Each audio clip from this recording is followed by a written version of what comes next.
resource is University of Maryland College Park. Basically, the statewide non-formal agriculture education system. It's a collaboration between these partners to bring the agriculture producers in Maryland legal help and information and resources. And we do have a website there, umaaaglaw.org. Our Twitter handle is MDAglaw, and then we also have a Facebook, and there's our email there if you have any questions or anything that you want us to also discuss, maybe not necessarily talked about in today's webinar. So today, I'll start with, do you want to protect your farm and your CSA offerings? I'm guessing y'all are here tonight to learn maybe what you can do or what you're already doing, how you can improve that. Do you have a contract already in place? If your answer is no, wouldn't you like to have one? If you already do have one, wouldn't you like to know if you have included everything that's necessary to protect yourself and operate efficiently? So maybe if you already have one, maybe you can learn something here tonight that you can add in or consult your attorney about. So either way, like I just said, wouldn't you like to learn a little bit more about a CSA contract? So according to this 2009 survey of community supported agriculture producers that was done by University of Kentucky Cooperative Extension Service, up to 70% of CSAs operate as a sole proprietorship or general partnership, exposing the farmland and personal assets to claims arising out of the business. So what this means is that your personal assets could probably potentially be attacked if a lawsuit were to happen, not just the CSA assets. This survey also showed that many CSA operators recognize concerns that a more legalistic farm organization may create an undesired relationship between the CSA and its members.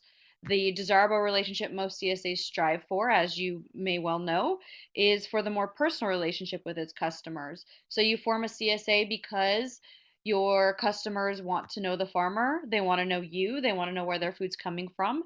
So maybe setting up some sort of business structure is going to um, deter them from having that relationship with you. Unfortunately, that isn't necessarily true. But with that said, the survey showed that 1/3 of CSA farmers are hesitant to put the terms of their CSA in writing because it appears litigious and consequently untrustworthy, which is kind of what I just alluded to. But unfortunately, legal issues arise from not using written agreements and from using written agreements as well. But farmers may think that discussing the risks of their CSA on a website, Facebook, or other social media outlet is enough and will protect them against disappointed customers. So, my example here is this was an actual situation. 3 CSA farms failed to produce in Illinois and Wisconsin after a severe drought in 2011. What happened was an upset customer then called his local attorney wanting to know how he could get his $560 CSA share refunded. Unfortunately, whether the farmer owed the customer turned on a non existent sales agreement and whether the lack of vegetables materialized from risk shared between the farmer and customer. So there wasn't actually a writing to go back to see if this was something that the customer could get back or whether the farmer was maybe protected somehow. Um, so we don't necessarily want those being left up to something else other than your written agreement to decide. So why isn't having enough information on your website or Facebook page enough? What I'm going to talk about now is this contracting rule called the Pearl Evidence Rule. I know that a lot of CSA farms have Facebook, have Twitter, have constant email updates. What this rule basically says is it's used by courts and it can limit inclusion of evidence that clarifies a contract.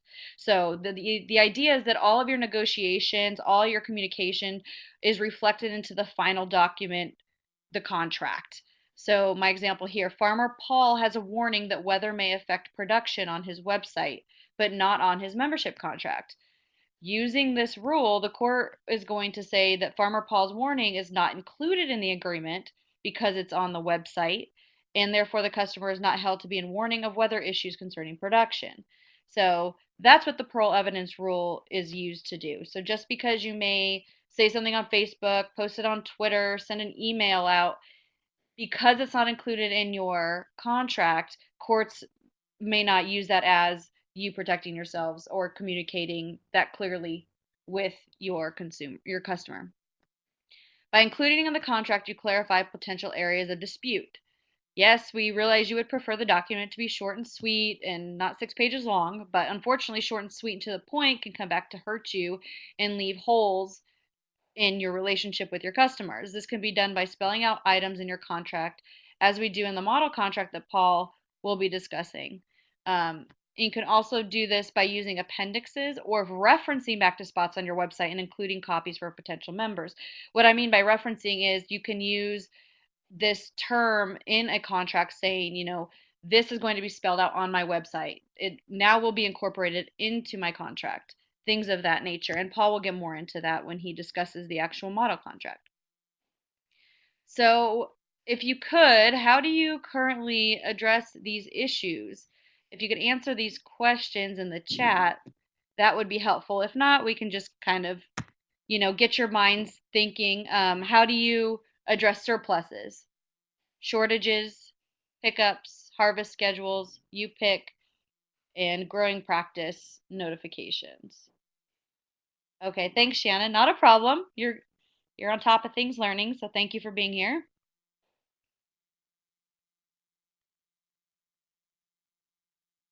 I see some more typing going on, so we'll wait a little bit here.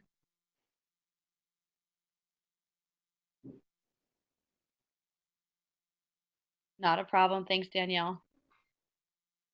It's not imperative. I just would throw these out there just so you start thinking about the items that you should probably start thinking about. All right, I'll go ahead and move on, but these are things we're going to discuss coming up. So surpluses, shortages, pickups. You're going to have harvest schedules. Are you going to have a you pick? Are they going to be able to come pick their own blueberries? Maybe, maybe not. Do you have pumpkins? Can they pick their own pumpkins? And growing practice notifications. Are you going to be certified organic? Are you going to use pesticides, and what pesticides are you going to use? These are things that maybe just start thinking about when thinking about a contract agreement. So now we're going to go over some sample contracts, and I'm just going to point some stuff out. All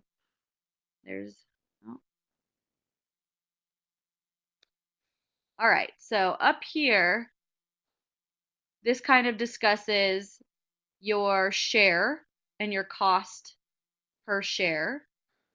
You have membership information here. You have a pickup spot, and you have some times, a few different spots, and then a signature. So going to the next one.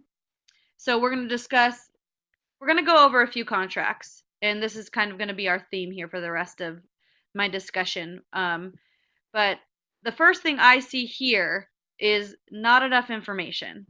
It was very short, and like I pointed out, it only discussed membership fees, name and information of member, and the option for a pickup. Items I see not included that we kind of discussed in the first slide, 2 slides ago, was occurrence of surplus or shortage. What will you do if you have too many vegetables? Will your customers be able to partake in that? Will they get them for free? Will you give them a discounted price on your surplus? Or do you also provide to restaurants? Will they get the surplus before your customers? And what happens in case of a shortage? That it's definitely something to think about, and that should be present in a contract. Also, something else I saw in that first one, the details and definition of what each share is. It just had a label. We can go back and look. Regular share, family share. Well, what is that? Is that like, how many vegetables? Are you going to do it by weight? Is that going to be a half a pound of something and a pound of something else? There's just kind of not an information there. And then again, growing practices, something else I didn't see that was included.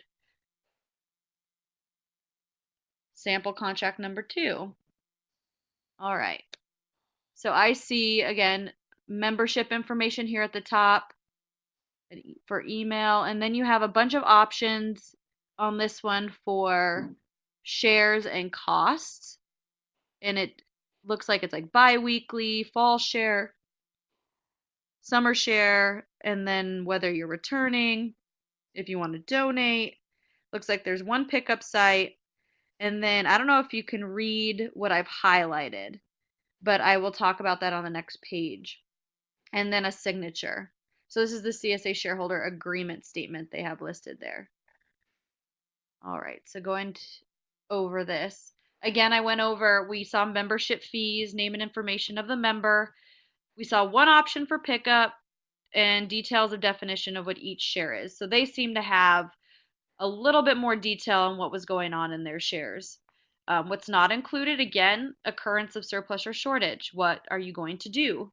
You need to communicate with that with your customers.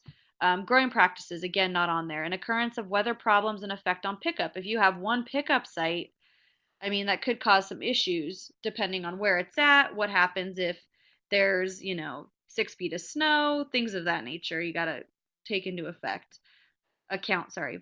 And the highlighted portion that I was trying to point out here, right here, the highlighted portion states someone else can pick up the share. The concern here would be, how are you going to know that the person picking up the share is picking it up for the correct customer? Um, I mean, I just think that could cause some issues with stealing shares. I could show up and say, "Hi, I'm Sam and I'm picking up for John." But how do I know that it's actually Sam supposed to pick up for John? There's some issues there, obviously. I think you see that. Sample contract number 3. So this talks about the farm, where it's located, and then what's in the share. So this one lists many, many vegetables. You got arugula, heirloom slicer tomatoes, garlic, and on and on. And it talks about they don't offer half shares. So at least you know specifically maybe here what you're getting or what your options could be. Talks about the season, when the dates start, when the dates end, your cost, payment, and mailing address. And then you got member information, share price, share types. So here you have a U pick option, and then 2 pickups, and then the CSA commitment statement. So under that your customer understands and agrees, etc. It looks like that's what's going on there. So again, we saw membership fees, name and information of the member, details and definition of what each share is, and pickup options. Again, what's not included, I still haven't seen occurrence of surplus or shortage, growing practices, and occurrence of weather problems and effect on pickup. Going back, I pointed out this here, the CSA commitment statement. So the issue with that is simply stating that the member simply acknowledges issues with weather on vegetable supply may not be enough to relay enough information about that. You need to explain in more detail what might happen. What does happen if there is a shortage or weather issues? Or potentially, how will you be dealing with those things? Will you be emailing them? Will you, give them updates? Will you, store it in a garage overnight, maybe pick up the next day? There just needs to be a little bit more information. Simply stating acknowledgement may leave you open, and then listing share and amount of items and not weight. That could or potentially be an issue. Or maybe just quantity. How much will they be getting? Will they be getting enough to feed how many people? You'll get enough broccoli to feed 5 people. You need to think about how you want to state that. And then how will the U-pick option be determined? This was slightly unclear to me. I mean, how much it was going to cost if you decided you wanted to do all U pick, or is it all U pick, or is that part of the CSA? It was just kind of unclear here to me what was going on there. So if you're going to do a U pick option, just be clear.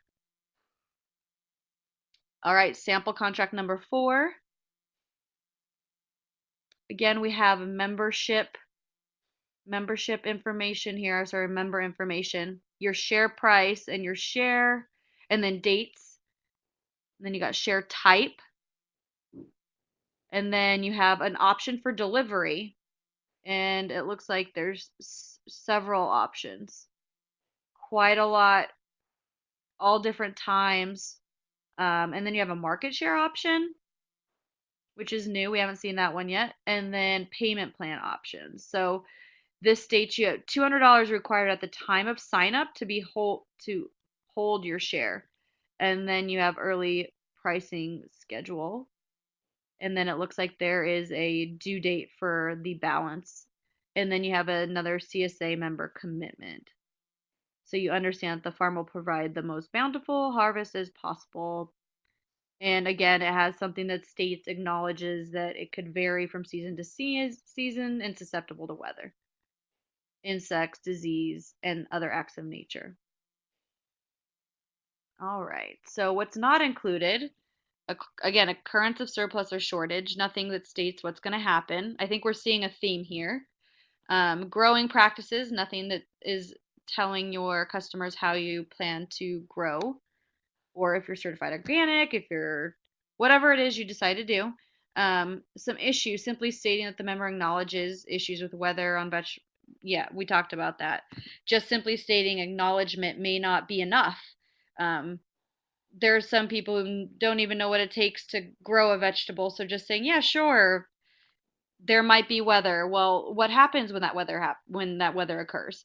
That needs to be communicated. And then, are there too many pickup sites here? This looks like a lot to me. Maybe they have a lot of labor. It just seems like a lot, and a lot of time frames as well. So if you're gonna have that many pickup sites or that many locations, definitely make sure it's consistent and maintainable. You don't want your customers to be unhappy if someone's not there when they say they're going to be at the 7 different sites you might have. The market share option. So it looks like if you look in more detail, it looks like there's a 10% credit will be added to your account at the beginning of the season. So my question here, since this is you pick, how do you determine how much is 10%? That was allotted at the beginning, how does that get measured and compared to your vegetables? That seems slightly, I don't know, interesting to me, not definitive enough. And the payment plan, again, it's a $200 deposit and then paying later your balance. Well, what happens if they default? I think there should be, and Paul will discuss this in the model contract, what happens if your customer defaults on payment? Maybe they put the $200 deposit down, but they didn't pay their balance. Are you going to continue to let them pick up their shares? Or are you going to let them pick up their $200 worth? Again, that's something that can be cured, through contract if you lay it out. And this is the last one I'll discuss, and then you guys get to go through one. All right, so this one again, you have some information on the farm. It looks like in contact information, the share, the price, choose a pickup location, and then how to sign up and some sort of agreement statement. So again, what's not included? Again, surplus and shortage issues, weather and changes to pickup and you pick choices due to weather, and then how to contact the farm. It didn't look like there was any information about, should I email the farm? Should I call the farmer? There was nothing. Um, Confusions on you pick items. Are they an extra cost or are they part of the membership fee? That really wasn't clear here. So that's something that you want to make sure is clear.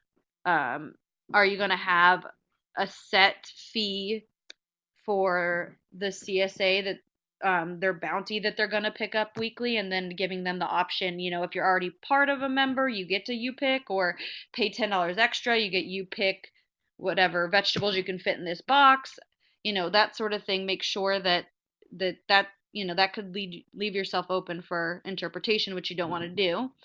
And stating mid-May, then for 20 weeks. Not a clear picture on when the share will begin and end. So if we look closer, somewhere in here it says that starts somewhere in May and then lasts for 20 weeks. Well, I don't know. Maybe that works for some people, but if it comes to a contract, you're going to want at least a beginning date and an end date. Little bit more definitive than that. And is the banking option reasonable? So in this contract, it talks about being able to, if you don't want to pick up your share that week, that you can bank it for later. Well, to be able to do that, is that, I mean, that takes a lot of keeping track of your customers and who decides to bank. Say they go on a 2-week vacation and they want to pick up 2 weeks worth of their CSA in 3 weeks. Well, I mean, as long as you have maybe a smaller customer group, that maybe you can do this. But it sounds good in theory. I just don't know how it would work. And I think it also lacks specificity. So you want to lay out your process if this is something you decide to do, if you're going to have this banking option. All right, so what I'm going to do is I'm going to show you a sample contract, and to the best of your ability, I'm going to let you analyze it. Show me, or just, you can, in the chat box, just tell me maybe some issues you see. I think we've gone over a little bit of what we know is there. No big deal if not. Just give yourself a shot at it. I'll let you guys look over this for a few minutes.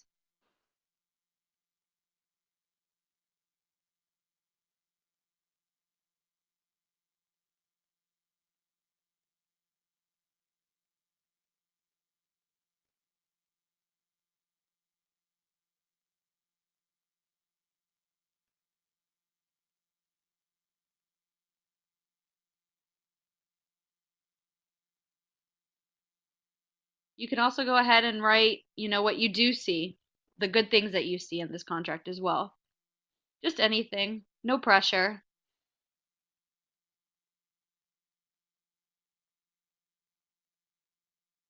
Very good, Shannon. Thank you. No arrangements for pickup and delivery. Very true. Nothing in there. No member name and info. Yep. Yeah, what does define a farm fresh item? Very good. I didn't even pick that one up. But yep, that's exactly something that could lead to issues.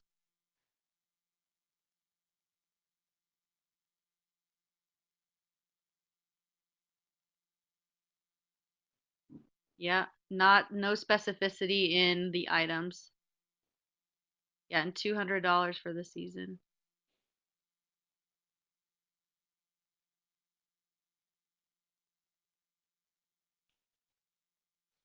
Well, you guys are definitely catching on. Definitely picking up the things that I was hoping that you would pick up on. And I'll go back real quick. But yeah, there's nothing about member information. It doesn't seem that there is any contact for the farmer or for the farm. Um, and then 3 to 4 farm fresh items, just like Shannon pointed out. What is a farm fresh item? What does that include? No details there. Uh, and then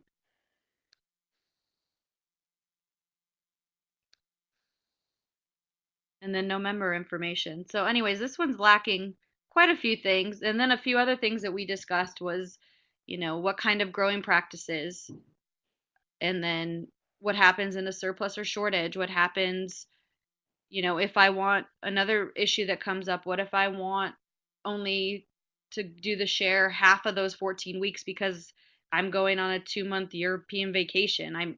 These things come up. So, um, they're going to want to try to resolve those issues in the contract before they come up, to the best of your ability. And you guys did a great job. Thank you for your time and sitting through this. I know it's a little tedious going through these contracts. Does anyone have any questions for me? And then I'm going to go ahead and hand it over to Paul.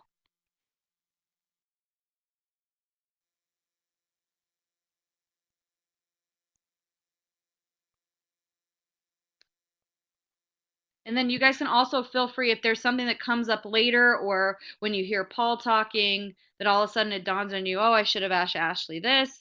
You can feel free to email me at the anewhall@umd.edu, and I'd be happy to get back to you with that.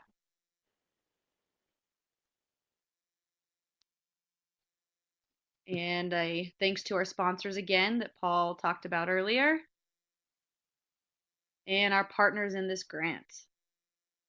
And if that's it from everyone. I'll go ahead and hand it over to Paul. Paul, are you ready? I'm ready. Let me switch over to my presentation. Okay. Thank you all for participating this evening, and Paul's going to go ahead and take over.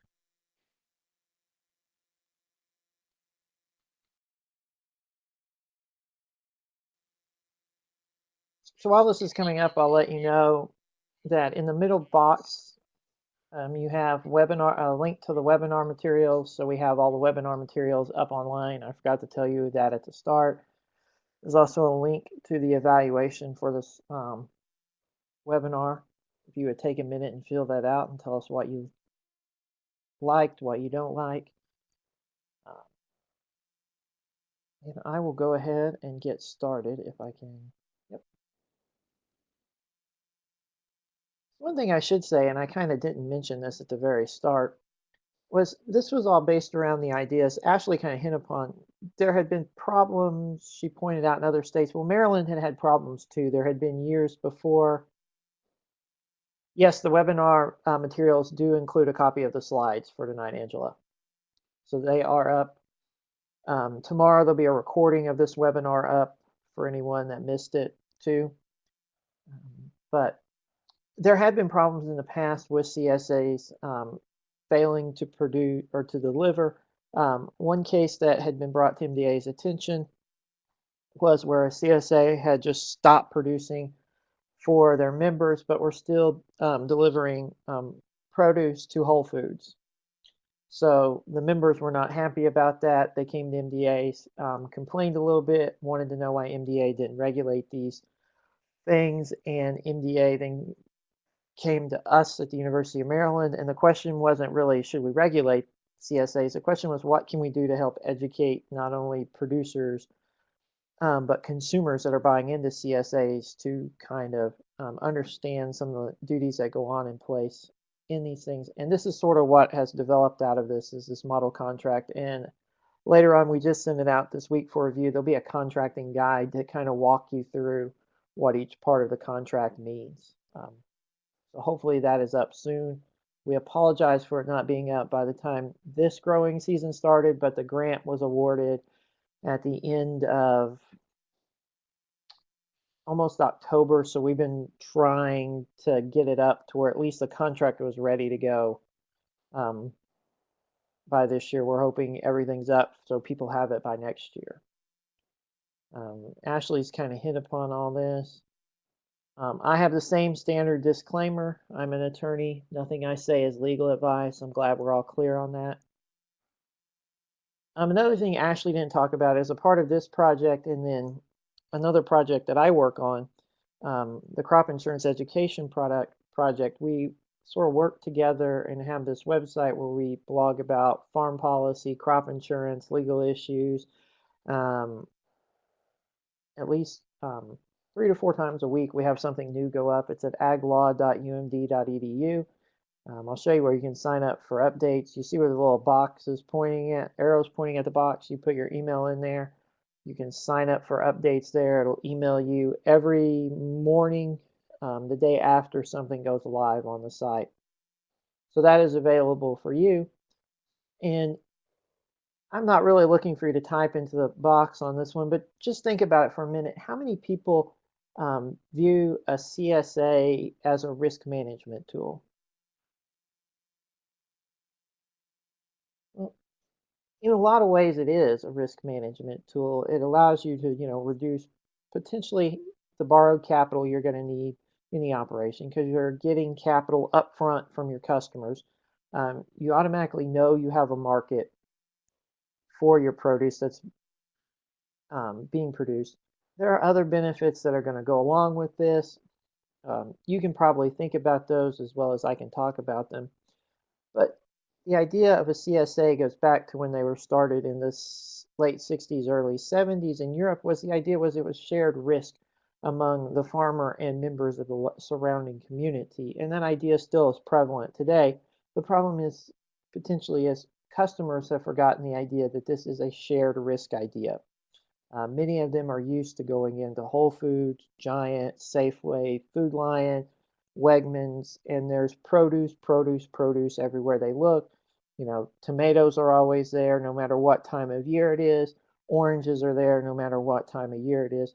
So it may be something that they have to realize that in real life, when you're dealing with a farm, it's not like going to the grocery store. Sometimes crops fail, and there has to be a way to deal with that.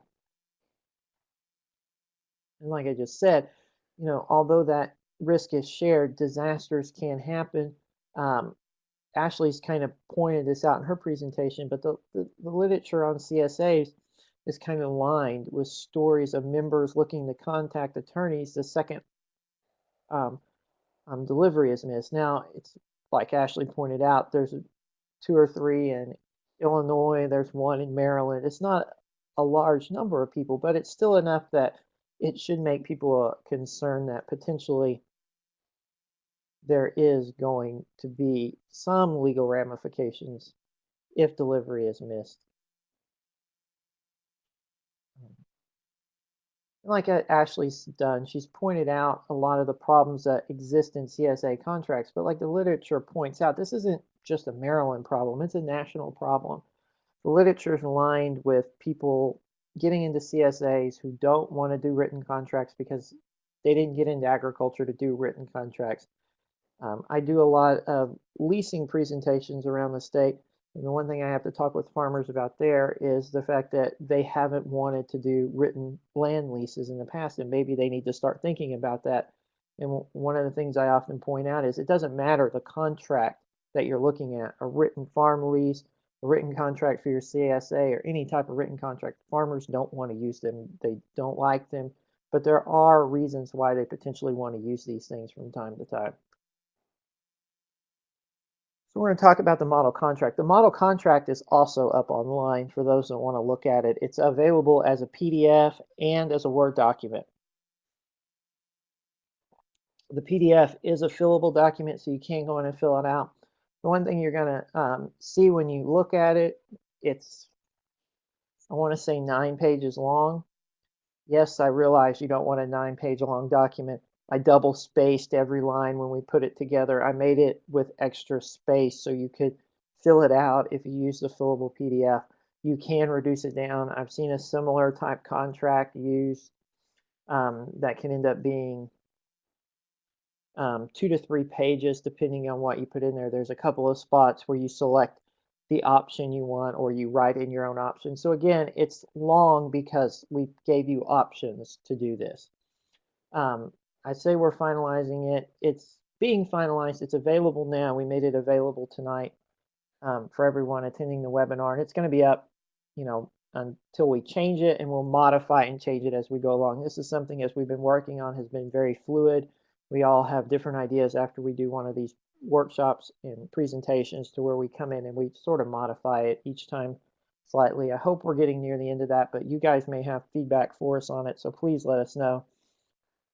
But the contract is going to cover areas typically seen in the CSA business model. It's not going to cover everything that's going to be in every one of your CSAs.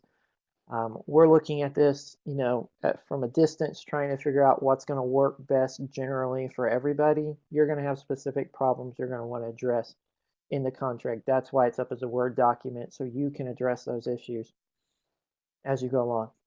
The other thing we noticed, I'm going to point out, I think on the next slide, were some other CSA contracts that exist online that you can look at. But one thing we noticed as we looked at these is they're very minimal in the legalese. So we tried to do that with ours.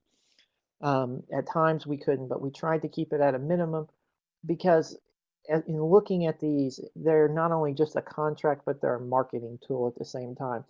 So it's some way to, in the end, show off what your operation is doing and make it clear to your customer the last time before they sign the contract what it is exactly you are doing in your operation.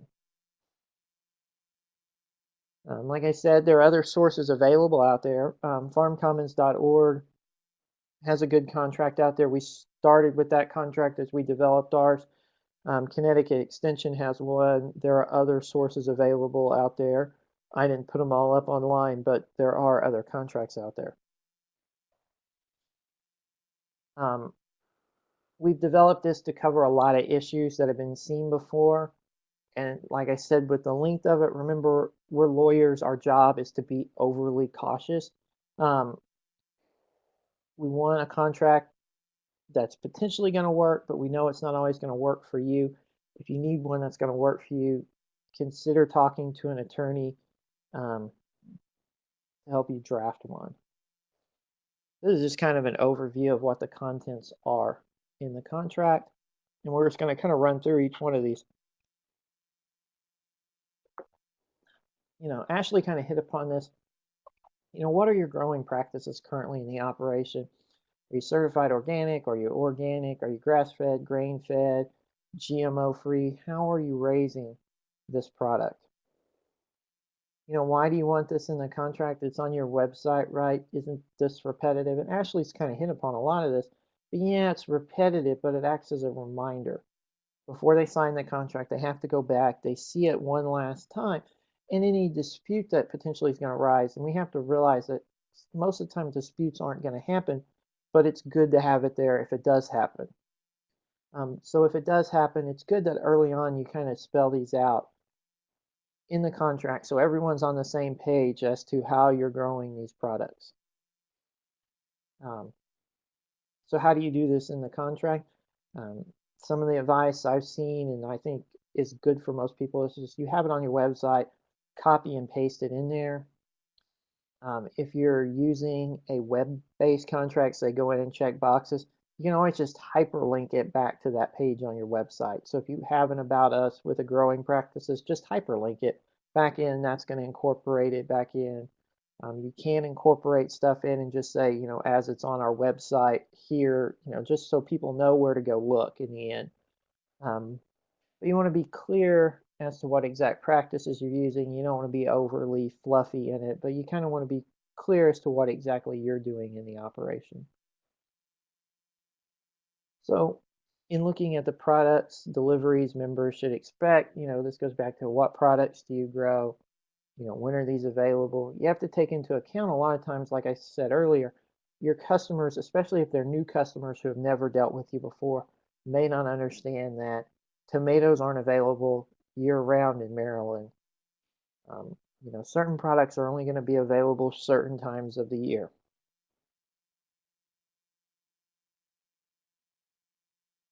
So how do you demonstrate this? You can just put a chart in there, a list of, when you expect deliveries is going to happen.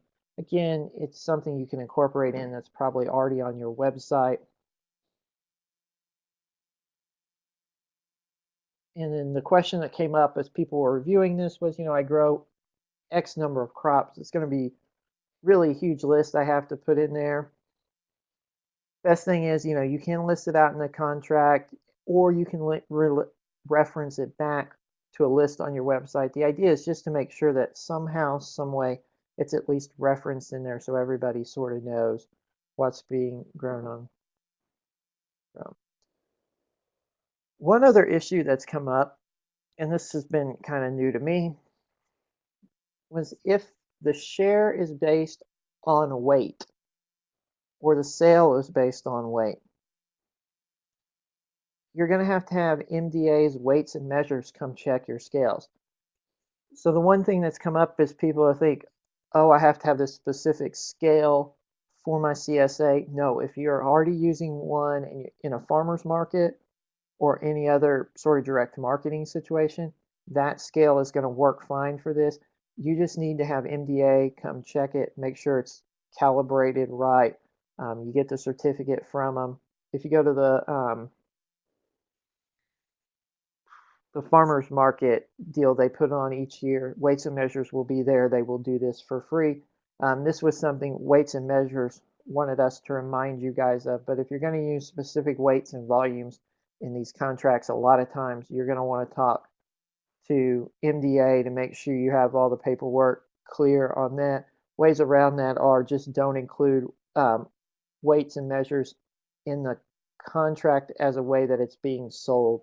And if that's confusing, you can email me and I can kind of explain it better, or get you in contact with a person at MDA that can kind of explain it better to you. At a couple of the workshops, this is where people almost rioted They couldn't believe they were going to have to go through MDA on this weights and measures stuff, but it's just there. We want to remind you of it. So if you do start using weights and measures in the contracts, you do go talk to MDA and get your scales checked first. The other thing to keep in mind is where the delivery location is going to be at. What days of the week are deliveries going to take place? If you're doing multiple locations, or how are you having them selected? Are they checking a box? What are you doing just to make sure that everyone knows where they're picking this stuff up? Most people are already doing this. Ashley showed a few contracts where this was already taking place. And then also make clear, what are the requirements to pick up the share? Are there any extra rules that they have to follow? So if you're having pickups at a church parking lot, make sure everyone knows what the rules are for the church if you're going to pick up in their parking lot. You don't want to make the person mad that you're dealing with at the church. I know some people use MDA to pick up as pickup locations. You must want to check with MDA to make sure everything's on the up clear as to how they have to go about doing that. And then specify what happens if no share is picked up. Do you automatically just donate it to charity? What exactly happens? Or do you just put it back in with everything else that you're going to sell somewhere else that weekend? So we're going to stop here for just a second, and we're going to go back to this idea of the parole evidence rule that Ashley talked about earlier. And that's why, again, we're trying to have you include a lot of this in, mainly because we have seen from the literature and from talking with MDA and other states that potentially there is that one person every now and again who is going to sue on these things or threatens to sue. And it's just good to include a lot of this in the contract, even if you think it's too much, because the idea is, everything that's in the contract is what is considered the final document. You really can't go back and at the end, if you didn't include it, say, oh, look at my website, look at this, look at my pamphlet. It's always better to come back and add it in. Like I say, and Ashley has said, short and sweet can sometimes come back and bite you. If you don't like all the length, use appendices, reference back to your website, hyperlink back to your website, especially if you're using a web contract. That's probably the easiest way to do a lot of this is just hyperlink back in the contract. Risk of crop failure, that's pretty much how this project got started. There had been crop failures in the past, like I said, where CSAs had experienced failures here. They had stopped delivering to their CSA customers, but yet we're still delivering to Whole Foods. And we're going to talk about that situation here in just a minute. Like I said, just remember, crop failures are going to happen, but are new shareholders aware of it? Are your current shareholders aware of it? This is just a clause where you're going to remind them that this is possible, that you are dealing with something that is dependent on the weather. And if the weather turns out bad, things aren't always going to work out the way you want them to. Again, I've kind of stressed this. You're going to remind them of this mainly because this is where MDA has gotten the most complaints. The complaints haven't been in anywhere else we're talking about. We're just, with the other areas, we're trying to think ahead to where potential complaints might be. This is the area where the complaints have come from MDA or come into MDA.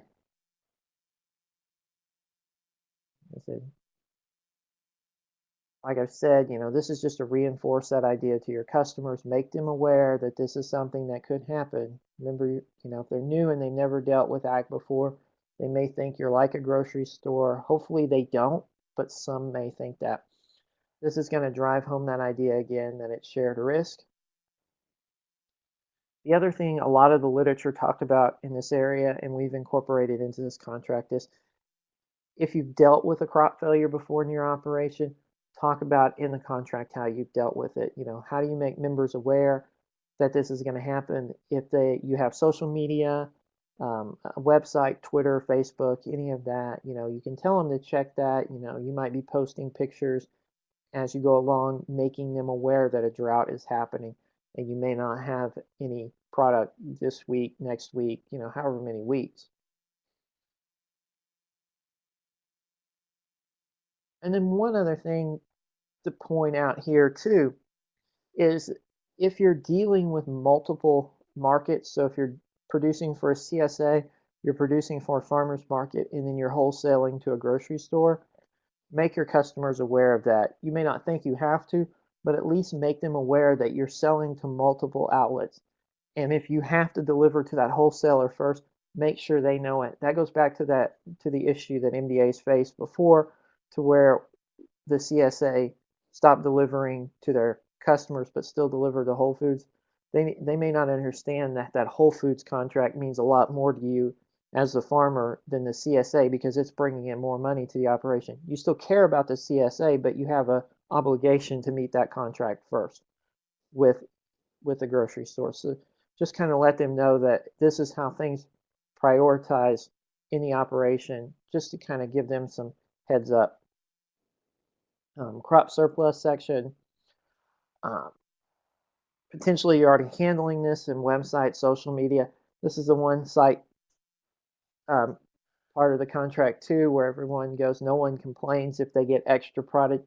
Yeah, they don't complain, but again, it's just making them aware that, if there is a surplus here, say on squash, and you don't have enough tomatoes, you're gonna, give them extra squash this week, or you fill it with this some other way, or you may be able to sell, give them a lot more of something else extra, and just kind of make them aware that potentially along the way it's going to happen. It's not something that they're going to sue on or anything, but it's just something that in the end, they've been made aware of it one last time, that this is potentially going to be something that could happen, especially if the year turns out well on certain things.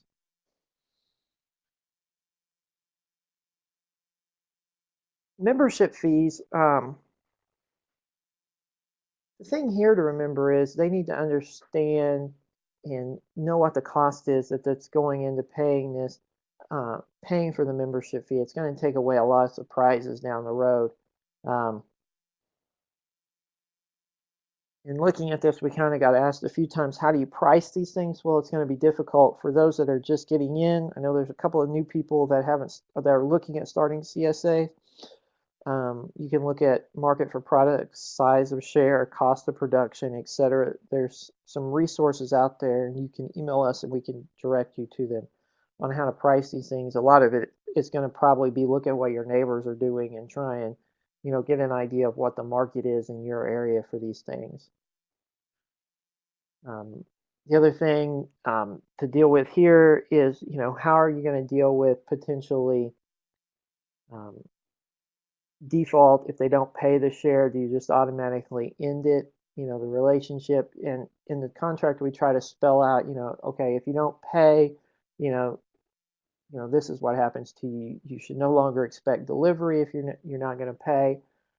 Other things to take into account are, and I can't remember if we did this in the contract or not, if they're not paying by check, make sure that, it's clear they can pay by credit card, especially if you're using PayPal, and I can't remember Square or any of the other websites that now allow you to take credit cards at much easier. Communication between the farm and members, and we're kind of almost near the end of what we're going to talk about tonight with me. So let's face it, as season goes on, you're going to have less and less time to communicate. You're going to have a lot of things going on in your day, but at the same time, conditions on the farm may be changing day to day. You may want to spell out to people how you're going to be best to communicate with them, how they should expect to hear from you. For most of you, it's probably going to be email, but communication preferences can change. You may want to make them aware. I'm assuming some of you have social media accounts, that they should like the farm on Facebook, follow it on Twitter, so they can see pictures as the season goes along. That way, if anything happens, so we do get to the crop failure, there's less likely to be a surprise on their part. They've had the ability over the course of the season to watch what's going on. They know from the pictures at least that this is potentially going to be an issue, and it's going to take away some of the sting when they get that email from you. Like I said, highlight newsletters. If you have one of those, if you have the time to do a newsletter, I applaud you, especially during the growing season. But if you're not doing that and you're just using social media, just highlight that. That's the best way to keep them aware of day-to-day changing conditions. This final clause is the one that no matter what we do, it's always going to sound legalistic, and it's in a lot of contracts. It's an indemnification and hold harmless clause, and we're going to talk about that.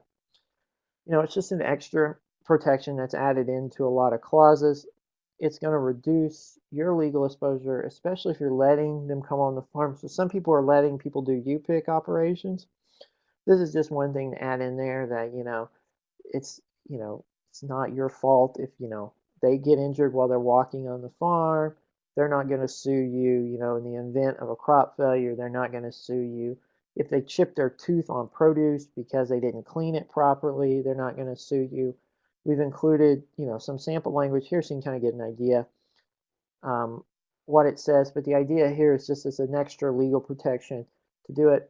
I would say, it's probably a good idea to include it. Some of you are probably going to look at it and not want to include it in the contract, and that's up to you how you want to do it. So when we've done these before at the very end, we've scared people to death, so I hope we haven't scared any of you to death in looking at a CSA contract, but it's not the simple document like Ashley's laid out. It's a lot more complex. There's a lot more moving parts to it. It can be as simple as you want it to be, or it can be as complex as you want it to be. But you're going to have to start thinking about, how do you address these issues in it? Some of these that we have up here, you're not going to want to address, but some you're definitely going to want to address as you go along. One other clause we put in there that's not listed up here that is in the final document is a mediation clause, just so in the end, if there is a dispute, you have to go through MDA's mediation program first to mediate any dispute on the contract, and then you can go to court if you don't like that. So that's just another way to sort of keep the process informal. Any dispute that comes up is more informal, less informal. You're not going to court to do it, and you're hopefully going to work out a better solution than going to court. And that's really the only clause we didn't talk about, mainly because it's the simplest one to talk about in the end. But these documents are going to be, tailor it to fit your operation, tailor it to fit what you're doing. Like I said, you're not going to need all the clauses we talked about. The reason it's a 9-page document online is because we included in a lot of information, but you're going to have to weed out what you don't want, change around what you need to do. But bear in mind that parole evidence rule that's going to tell you, sometimes you're going to have to include references at least in your contract. Like I said, if you're doing these things online, that's going to be so much simpler because you can link it back on your web page, and that's going to solve a lot of the problems. Paper contracts are going to be a little bit harder because you are going to have to at least reference back in some way. And I've kind of stressed this as you're using it. Feel free to pick and choose what you want to. Use the whole thing. Feel free to modify it. We're not trying to tell you. We had one person at one of the workshops convinced this was MDA trying to regulate the type of contracts that are used in CSAs. It is not that. We just wanted to give you a tool to use. We've done this with leases in the past. We just want to give you a tool to use as you start developing your own. The other thing to think about is that when you do start using this, consider using an attorney to review what you come up with. I often point this out to people when I talk about using an attorney. If you use an attorney, you should view it like an insurance policy. If you have them review it now, it's potentially going to save you a lawsuit down the road. If you do try to do something on your own and you don't do it right, if you have them review it, it may save you thousands of dollars in legal expenses down the road. But that's something for you to think about as you're doing this. Are there any questions? Feel free to type them in the box down below.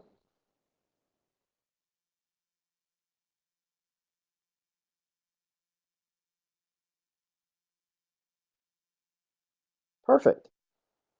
And while I'm waiting to see if there are any questions, I will remind you again that all the materials from tonight are available on the webinar materials link. That is the page that we are going to use for a lot of CSA materials that come out of this project. So when the contracting guide is up there, we'll put it up there. Or keep all your emails that have signed up for either this or any of our other workshops that we've done on this, and we'll make you aware when it comes out. We're hoping it comes out midsummer. Again, sorry that it didn't come out before this growing season, but we should have it out by next one. And there is the evaluation. We are doing this again a week from tonight with Sarah Everhart talking about labor issues that come up in a lot of these operations. The link will stay the same to get in. We'll send you an email to remind you about that. Again, next week, we'll also be talking about some of the crop insurance materials that are needed or potentially needed because the 2014 Farm Bill created some new crop insurance products that potentially work better for vegetable growers around the country. So we'll talk about some of those. And I'm not seeing anybody writing any questions. So again, please take the evaluation. Let us know how we did tonight. Give us some thoughts on future webinars that we should do. And thank you guys for attending.